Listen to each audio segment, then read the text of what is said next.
The snow came early that year, thick as wool, muting the sound of the valley until even the coyotes went quiet. Out past the crumbling fence line, where the sagebrush leaned like tired women, a small cabin still smoked. Inside it, a woman waited.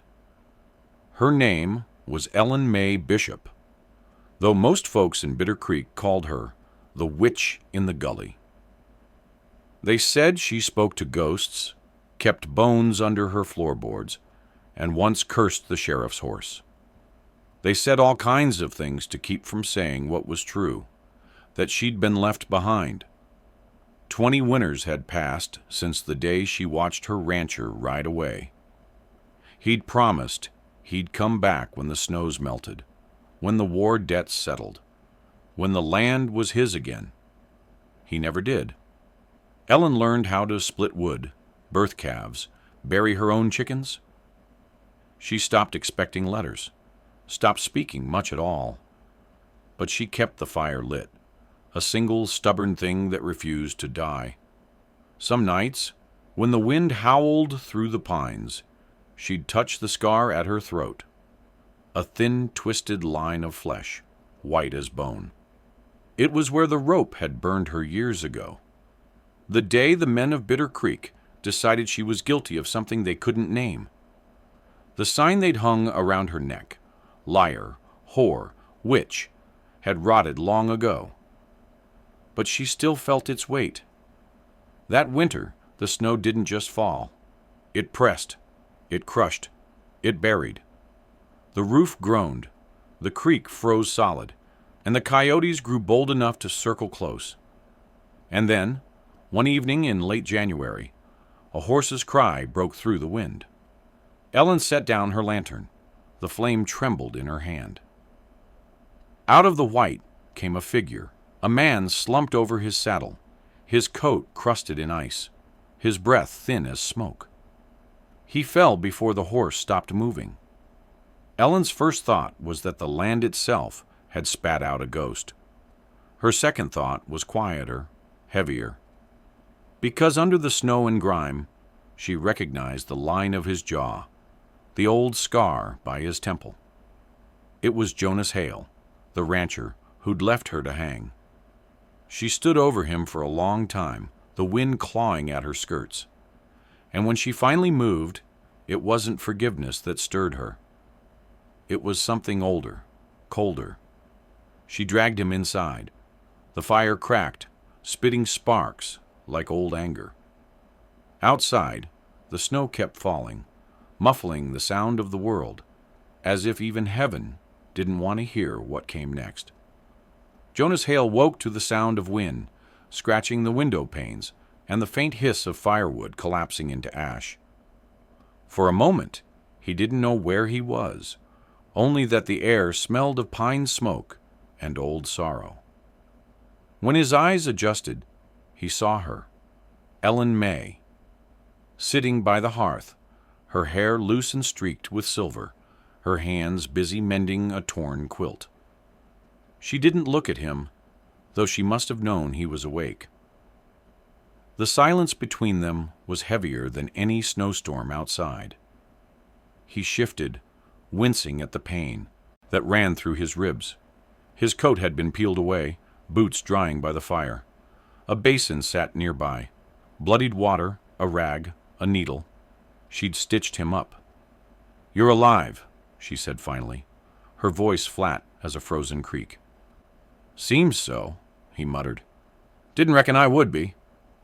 Her eyes flicked to him then, cold gray, unreadable. "You weren't supposed to be," she said. Jonas looked away. The room felt smaller than it should. The old beams bowed, the shadows long and thin. He remembered the last time he'd seen her, 20 years and a lifetime ago, standing on the gallows platform they'd built behind the church. He'd been there in the crowd, too, watching, not stopping it. When the rope tightened around her neck, something in him cracked, but he said nothing. The sheriff called it justice. The town called it cleansing. Only she called it betrayal.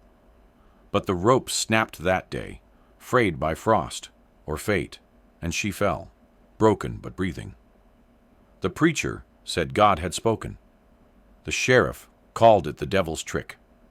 By morning, she was gone, vanished into the hills. Everyone thought she'd died out there, Jonas most of all. Now she sat alive before him, the ghost that refused to fade.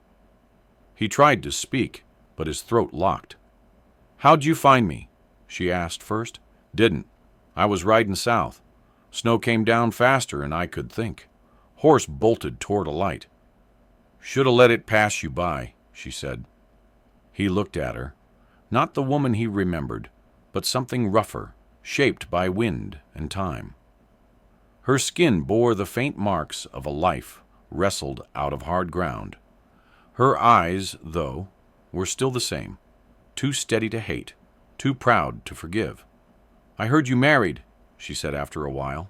He flinched. "She's gone. Been gone years now." Ellen nodded once. "And now you're here."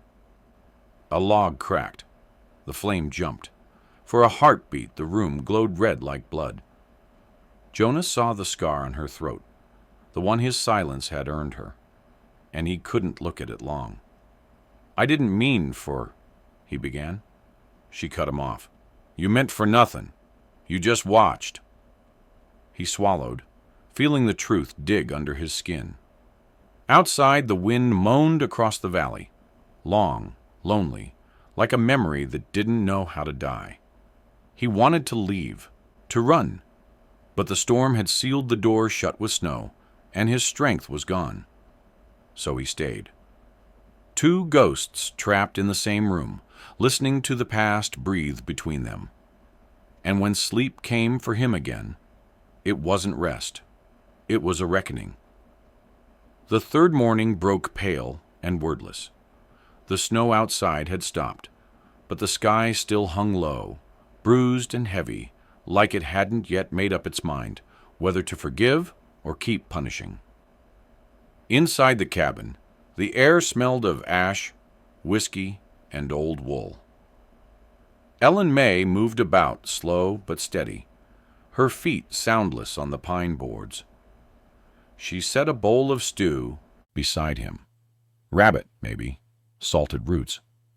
Jonas ate like a man starved, though he wasn't sure what hunger it was he was feeding, the bodies or the souls. "You still pray?" she asked suddenly. He froze, spoon mid-air. "Not in years." She nodded, as if she'd expected that answer. "Good," she said softly. "The Lord that watched what they did to me ain't one worth kneeling to." Jonas looked at her, really looked. The hollow of her collarbone, the steady hands that had buried 100 winters, the quiet pride that no gallows could kill. He wanted to say her name, but the word felt too heavy for his tongue. "You had your reasons, I reckon," she said. "They all did. Town needed a sinner to burn so they could call themselves clean." He lowered his head. "They said you poisoned the well. Said you cursed old Briggs's child." Ellen's laugh was dry, like wind dragging over sand. The well was bad from the start, and that boy had fever in his blood before I ever saw him. But men don't need truth when they've got fear. She looked toward the window, the drifted snow glowing faintly like a shroud. "I was 22. Thought a man's word could save me." Her voice softened, almost breaking. "Your word." He set the bowl aside. His hands trembled slightly. "I should have spoken," he said. She turned toward him. "Why didn't you?" Jonas stared at the fire. "'Cause I was scared.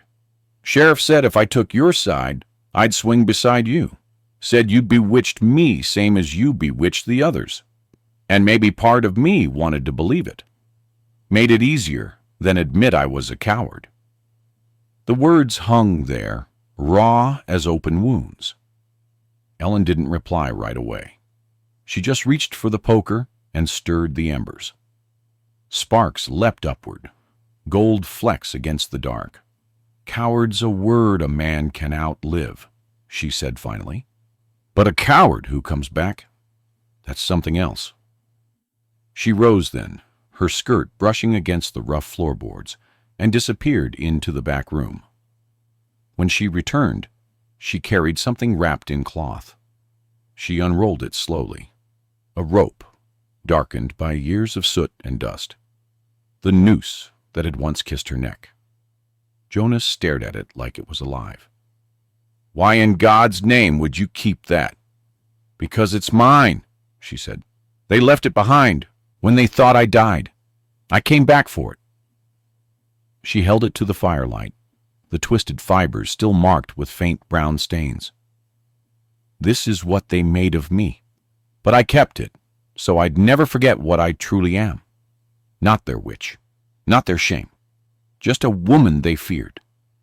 Jonas's breath shook. "You should burn it." "I will," she said quietly, "but not yet." Her eyes flicked toward him, hard, assessing. "First I need to know if you came here to confess or to hide." He didn't answer, not right away. The storm outside was easing, but the one between them had only just begun. By the fourth day, the storm broke open into a fragile silence. A thin sun pressed through the clouds, turning the snowfields into a white blindness. The kind of light that made everything look clean, even the things that weren't. Ellen stood outside her cabin with the rope in her hand. The wind tugged at her shawl, biting through to the bone. Behind her, Jonas limped out, coat drawn tight, breath fogging. His face was still hollow from the fever, but something new lived in his eyes, shame trying to find its shape. The horse, a gray with a torn ear, stamped the frozen ground. It had survived the blizzard same as its rider, half-starved, too stubborn to quit. Ellen ran a gloved hand down its neck. The animal flinched, but didn't pull away. "You still keep horses," Jonas said, voice rough. "Only the ones that won't let anyone else near," she replied. "Guess I have a type." She swung the rope once, letting it brush the snow. Jonas watched, uneasy. "You mean to hang something?" Ellen's eyes found his. "No, I mean to bury it." They rode out together that morning, across the wide plain that used to belong to his father, the land that started everything. The town of Bitter Creek shimmered faintly in the distance, small against the mountains, too proud to admit its sins. As they rode, the silence between them grew thick as sap. Jonas finally spoke. "They said you went mad after, that you cursed every man who'd raised a hand." "Maybe I did," Ellen said. "Maybe I just learned the only curse worth speaking, to live when they want you dead." A flock of blackbirds scattered from a tree ahead, their wings slicing the cold air like knives. Jonas reined in his horse. "You plan to go back there?" She nodded. "Only place worth burying this rope is where it was first thrown." He looked toward the town, then down at his hands, scarred, cracked, shaking. "They won't welcome you." "I ain't looking for welcome," she said. "I'm looking for truth." "Saya." They reached Bitter Creek by sundown. No one expected them. The streets were quiet, the kind of quiet that follows long guilt. Frost clung to the saloon sign, the church bell still half broken from the last winter's storm. A few faces peered from windows, eyes widening when they saw her. "Lord above," someone whispered. "The witches come back." Ellen dismounted. Her boots hit the ground soft but final. Jonas followed, slower, every step heavy with the weight of 2 decades. They stopped before the old gallows. The wood was gray, half-eaten by rot, leaning like a drunk old man. Ellen stared at it for a long time, then drew the rope from her coat. "I kept it," she said, "so I'd remember who I was when the world forgot." She laid it at the foot of the platform. Then she struck a match and dropped it. The fire caught fast, dry fibers snapping, flames crawling like memory up the old boards. People began to gather, drawn by the light. Men who'd been there that day, their sons, their wives. Someone muttered, "She's conjuring again." Another said, "That's no witchcraft. That's a woman doing what we all been too scared to." Jonas stepped forward. "She ain't conjuring nothing. She's setting herself free." The crowd turned toward him, the man who'd once watched her hang. "I was here," he said, voice shaking but loud. "And I did not speak. I let it happen. And every winter since, I've heard that rope creak in my sleep." Ellen didn't move, didn't look at him. The flames licked higher, golden against the cold. Then, from the back of the crowd, a small sound, a child's voice, trembling but clear. "Mama says you helped her once," the girl said, "when the fever came. You gave her herbs and prayers." Ellen looked toward the voice. A girl no older than 10, her breath white in the dusk. For the first time in 20 years, someone had spoken for her, not against her. The silence broke. One by one, people took off their hats. Not in worship, not in fear, but in something closer to respect. Jonas bowed his head. "You deserve better than this place ever gave." Ellen watched the fire burn down, the rope turning to ash, the smoke rising slow into the cold sky. When it was done, she scattered the ashes with her boot and said, "Now maybe I can breathe." The fire left behind only a black stain in the snow, still smoking. The gallows sagged, one leg finally giving way. The crowd drifted back toward their doors, not all ashamed, but quieter. Something had cracked, even if no one said what. Ellen didn't stay to watch their faces. She walked down Main Street with the same steadiness she had 20 years ago, when they'd dragged her up to die. The wind carried her hair loose behind her, gray and defiant. Jonas walked beside her, not close enough to presume forgiveness, not far enough to pretend distance. They passed the old saloon. Men leaned against the porch rail, whispering. One spat into the dirt. Another tipped his hat. That small difference was everything. When they reached the church, she stopped. The door hung crooked, the cross above it cracked in half. The same preacher who had called her unclean lay buried out back. His grave marker leaned like it was trying to hide. Ellen knelt and brushed the snow from the marker. "Reverend Miles Harper," she read aloud, voice low, "died with his sins uncounted." Jonas shifted behind her. "You came to curse him?" She looked up, eyes unreadable. "No, I came to tell him he failed." Her fingers touched the cold stone. "A man who feared women's tongues more than men's guns has no right to speak of God." For a moment, the wind was the only sound, carrying the dry hiss of the prairie grass. Then she rose, brushing off her skirts, and said, "There's one more place I need to go." Jonas already knew where. The hill outside town, where her mother's cabin once stood before the townsmen burned it, before he had watched them burn it.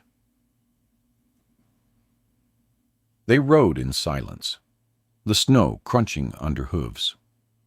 Night was closing in again, slow and certain. The moon rose over the ridge like a scar turned silver. When they reached the hilltop, only a few charred posts marked what once was home. Ellen dismounted and walked among them, each step stirring ghosts. Here was where she'd dried herbs, where her mother had sung by lamplight, where the world had still made sense. She crouched, pressing her palm into the black soil. "It's still warm," she murmured. Jonas knelt beside her. "From the fire?" She shook her head. "From something deeper. The earth don't forget. It just waits." She pulled a small bundle from her coat, cloth wrapped around something round. When she unwrapped it, Jonas saw what it was. A smooth stone, carved with faint letters. "Was her grave marker," Ellen said softly. "They smashed it when they came for me. I came back for that too." Jonas touched the stone, thumb tracing the name. "Martha Bishop." "She was a healer," Ellen said. "They called her witch before they called me. Guess it runs in the family." Jonas felt the words choke in his throat. "I can't undo what I did," he said. "Can't fix the years. But I can stay, if you'd have me." She looked at him, not tenderly, but with the tired clarity of someone who's outlived lies. "You can stay till the thaw," she said. "After that, I go where the land remembers me kindly." He nodded. That was more mercy than he'd earned. Ellen pressed the stone into the ground beside the ashes of her old home. Then she drew the last ember from her pocket, a coal wrapped in cloth from the gallows fire, and set it at the stone's base. "Let it burn clean this time," she whispered. The flame caught in the dry grass, small and gold. No vengeance, no spectacle, just light. Jonas stood behind her, hat in hand, watching her shoulders tremble once, only once. And when the fire died, a thin wisp of smoke curled toward the stars, like a spirit at peace. The wind rose after midnight, low and steady, threading through the chinks of the cabin, like the sigh of something ancient. Ellen sat by the fire, shawl wrapped around her shoulders, her hands still blackened from the burial. Jonas sat across from her, nursing a tin cup of whiskey, the firelight carving deep shadows under his eyes. Neither spoke for a long while. Outside the storm had passed, but inside the air was thick with things unsaid. "You ever wonder," Ellen began quietly, "if there's a God watching all this?" Jonas didn't look up. "Not the kind that answers." She smiled faintly. "Good. Then we're of one mind." The fire cracked, sending sparks up the chimney like tiny stars escaping. "You could have let me die that day," she said. "Would have made life easier for you." He nodded slowly. "I did let you die. I just didn't know you'd live through it." Her eyes lifted to his, clear, cold, and cutting. "You watched me hang, Jonas.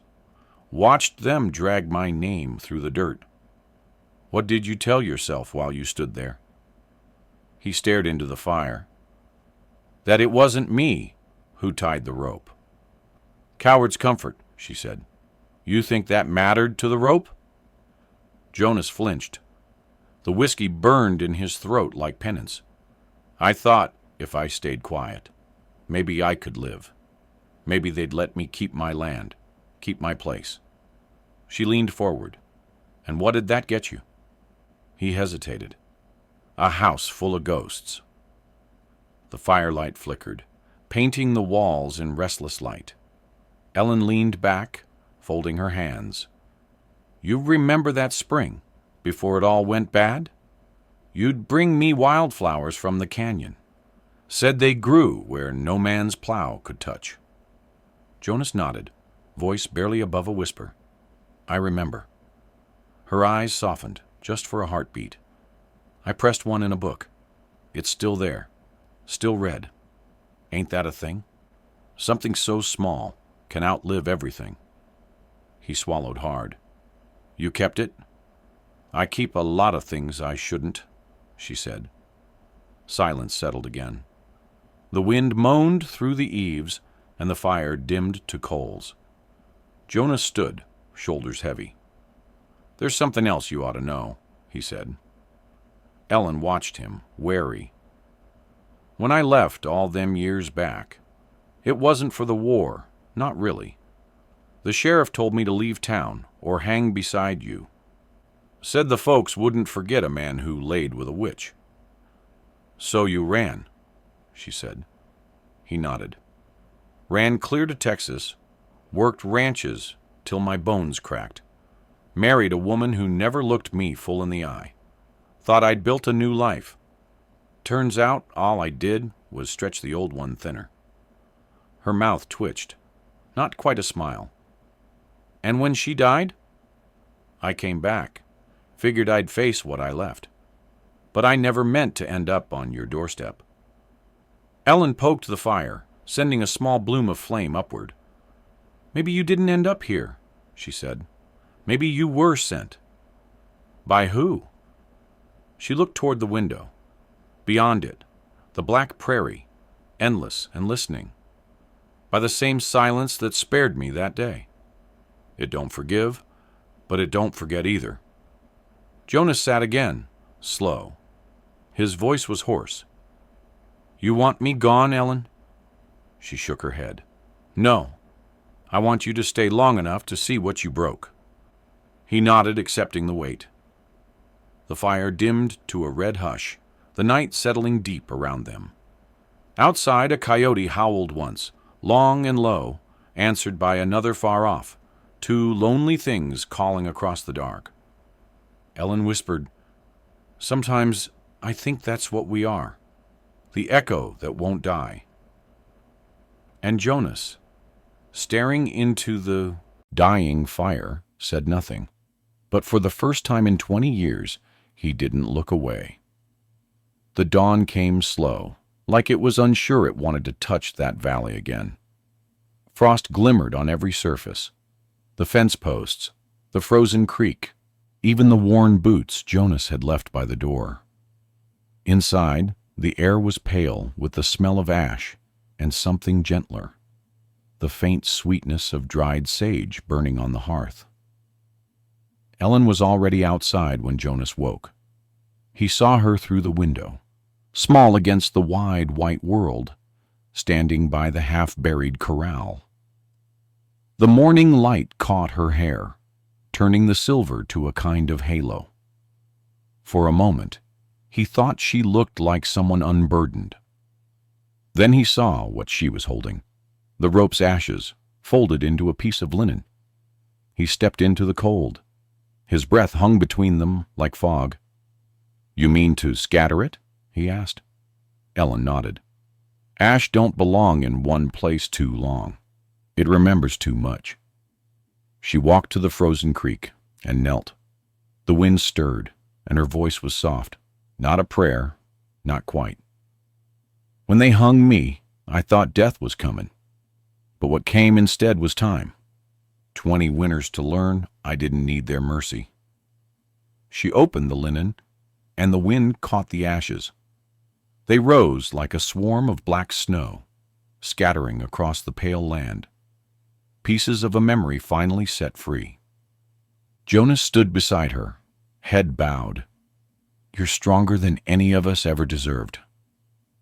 She looked at him, eyes reflecting the snowlight. Strength ain't something you choose. It's what's left when everything else is gone. They walked back toward the cabin. The quiet between them different now. Not absence, but space.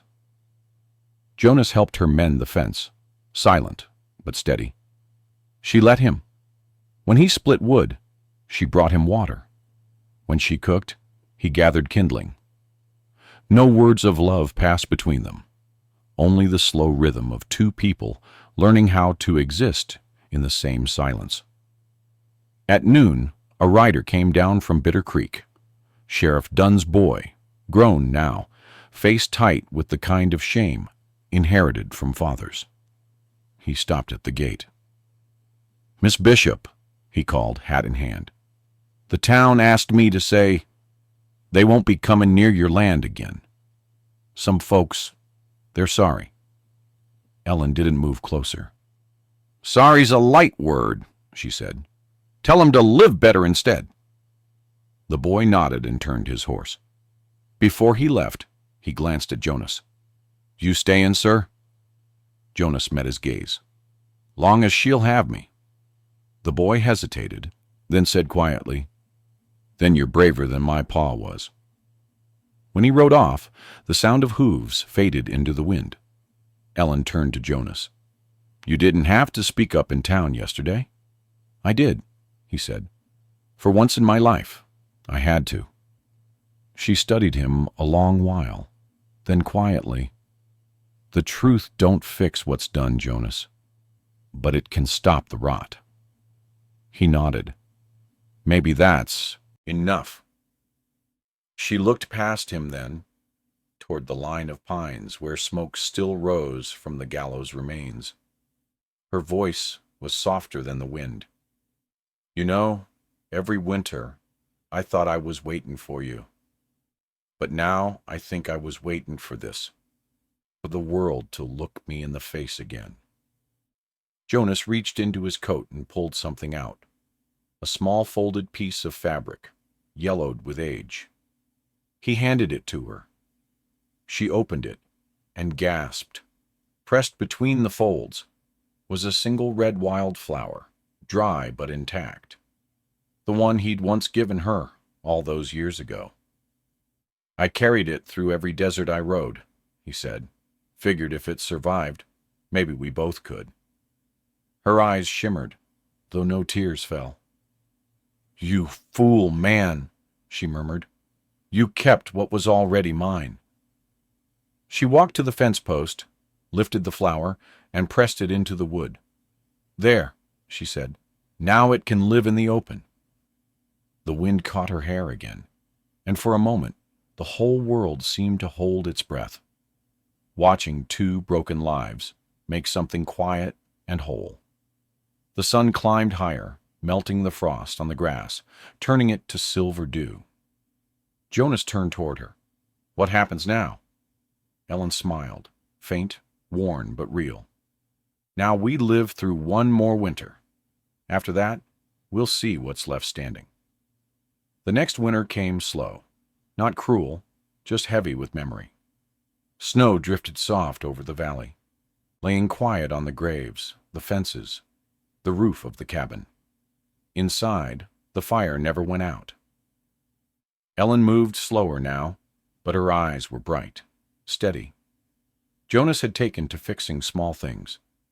The broken latch on the door, the crack in the stovepipe, the hinge on her mother's old trunk. Every nail he drove was an apology spoken without words. And she let him speak that way. Sometimes, in the deep hours of night, when the wind curled through the cracks, he would wake to find her sitting by the window, hair loose, face turned toward the hills, watching something only she could see. He didn't ask what she was looking for. Some things were better left to ghosts. One morning, the snow melted just enough for the earth to breathe again. The creek sang faintly under its crust of ice. Jonas saddled the gray horse and found Ellen in the garden patch behind the cabin, just a strip of thawed soil, black and waiting. "What you planting?" he asked. She smiled without turning. "Nothing that grows quick. Some things need to take their time." She placed a handful of seeds, pale, fragile, into the dirt. "These came from the canyons, wild flowers, same kind you once brought me." He nodded. "Maybe they'll take this time." "They will," she said, "so long as the ground forgives." Jonas crouched beside her, pressing his palm into the soil. It was cold, but alive, the same kind of alive she'd become. "Ellen," he said softly, "you ever think about leaving? Starting somewhere new?" She smiled faintly. "I spent half my life running from this place in my mind. The other half learning to stand still. This land knows my blood now. Let it keep me." He nodded, eyes stinging in the wind. "Then I'll stay till the ground tells me I can't." Spring came early that year. The wildflowers rose, small red ones, stubborn and bright against the dark earth. When the townsfolk passed by on their way to the canyon, they saw them first, the patch of color where the witch once lived. Some crossed themselves. Others just looked a little longer than before. A few women came up one day, quiet as wind. They brought milk, candles, a shawl. Said nothing about the past, but their faces carried the weight of it. Ellen took the gifts, nodded once, and said, "Leave the girl a promise instead. Don't let her forget what happens when fear gets loud." They didn't answer, just placed their hands on the fence post where the red flower from Jonas still clung, sun-bleached but strong. When summer came, Jonas rode to town alone. Brought back salt, lamp oil, and a letter. He found Ellen sitting by the creek, her skirts soaked to the knees, the wildflowers in full bloom behind her. He handed her the letter. From the preacher's daughter. Says they're rebuilding the church. Asked if you'd bless the ground. Ellen smiled. Blessin' ain't my trade, but I might walk by and make sure they're digging deep enough. Jonas laughed, the sound cracked and soft. You'll scare the new ones, same as the old. Good, she said. Better they remember what they buried. That autumn, she fell ill. Not sudden, not cruel, just a slow dimming, like the fire running out of wood. Jonas sat beside her bed, night after night, feeding the stove, keeping her hands warm. She slept in fits, waking sometimes to whisper things that only the dying remember. The snow will come soon, she murmured once. Keep the flowers covered. They don't like the cold. He promised he would. When the first snow fell, light as ash, she smiled in her sleep. A small, tired peace. By morning, she was gone. Jonas didn't cry. He just wrapped her in her mother's shawl, carried her to the garden, and buried her among the red wildflowers. He placed her mother's stone at the head, carved her name beneath with a nail and steady hand. Then he took the last seed from her pouch, a single one, and pressed it into the soil above her heart. Years later, travelers passing through Bitter Creek spoke of a patch of red wildflowers that bloomed each spring long before any others. Some said it was cursed ground. Others said blessed. Most just said it was hers. And if you walked there at dusk, you might see an old man tending the fence, slow, patient, quiet as prayer. He never left that valley.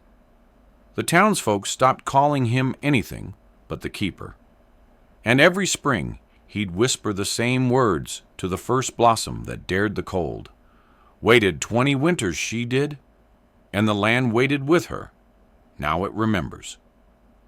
The wind would catch the petals then, red against the pale grass, and carry them across the hills, like a promise finally kept.